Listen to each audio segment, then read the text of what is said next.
Sino ka? Anong ginagawa mo dito? Giras, kilala ko siya. Mumukhaan kita. Hindi ba't nagkita na tayo noon?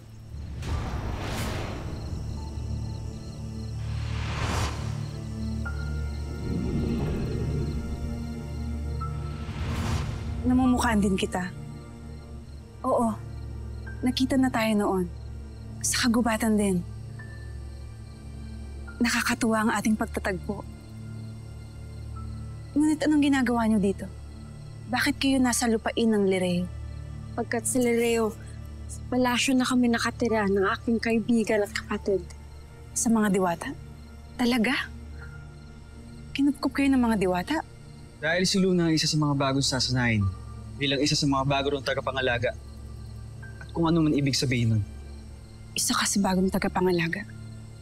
Yun ang sabi nila. Ikaw, Encantada. Anong ginagawa mo dito? Paumanhin. Ano nga bang pangalan mo? Ako si Luna. Yun ang ngalan ko.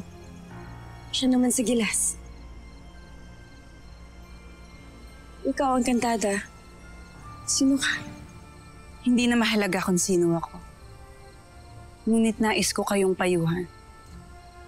Hindi makabubuti para sa'yo, Luna, na ipaalam sa bawat engkantado na isa kang tagapangalaga.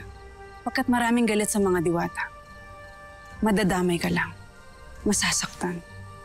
Agasala Ash mo sa inyong payo. Tama kayo.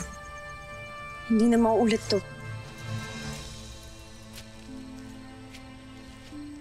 Narito ka lang pala. Sino mga kausap mo? Mga bagong kakilala. Tayo na.